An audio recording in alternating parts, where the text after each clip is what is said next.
ప్రియ దేవుని బిడ్డలారా, అపవాది ఒంటరిగా ఉన్నప్పుడు మాత్రమే శోధిస్తాడా? కాదు, గుంపులో ఉన్నప్పుడు కూడా శోధిస్తాడు. అవునా కాదా? యూదా ఇస్కరియోతు గుంపులో ఉన్నాడు, అయినా శోధించబడ్డాడు. ఇప్పుడు మనం అందరం ఇక్కడ ఉన్నాం. మిమ్మల్ని శోధిస్తున్నాడో లేదా అపవాది? ఎలా శోధిస్తుంటాడు చెప్పమంటారా? ఎలా శోధిస్తుంటాడు చెప్పమంటారా? ముందరన చెప్తున్నారు, నిద్రపోమని శోధించడం అదొకటి, తర్వాత ఏం వాక్యం వింటావులే అని శోధించడము ఇంకొకటి, తర్వాత ఎప్పుడైపోతుందా అనే శోధన ఉంటుంది. తర్వాత వాక్యం విన్న తర్వాత ఇంకా ఎవరిలో లేవులే లోపాలు, అందరిలో ఉన్నాయి, అట్టనే కొనసాగిద్దాం జీవితం. ఇదొక శోధన. శోధనను ఎదుర్కొంటున్నారు, దాన్ని జయించువాడు ధన్యుడు అని వాక్యంలో రాయబడింది. అపవాది మనిషిని ఒంటరిగా ఉన్నప్పుడు ఎక్కువగా శోధిస్తాడు. అవునా? యవనస్తులను ఒంటరిగా ఉన్నప్పుడు ఎక్కువగా దాడి చేస్తాడు. అవునా కాదా? ఒంటరిగా ఉంటారు యవనస్తులు. దేనితో దాడి చేస్తాడు? Mobile phone first. ఏంటండి? Mobile phone. నీ అసలైన భక్తి జీవితం ఏందిరా అంటే, నీవు ఒంటరిగా ఉన్నప్పుడు దేన్నైతే చేస్తున్నావో అదే నిజమైన నీ భక్తి, మిగతాదంతా వేషధారణే.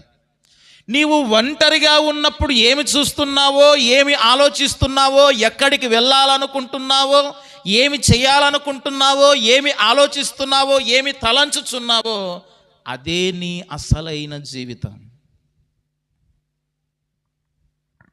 నీ హృదయ రహస్యాలు ఎవరికి తెలుసు? దేవునికి తెలుసు. ప్రియులారా, యవనస్తులు చాలామంది ఇలాంటి శోధనలు ఎదుర్కొంటుంటారు. మరి దాన్ని జయించాలంటే ఏం చేయాలి?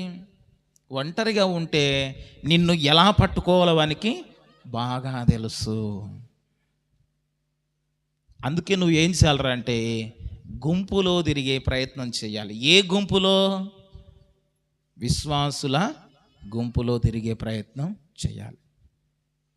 మొదటగా నువ్వు ఒంటరిగా ఉండినా దేవునితో నీవు ఉండాలి. ఎవరితో ఉండాలి? దేవునితో ఉండాలి.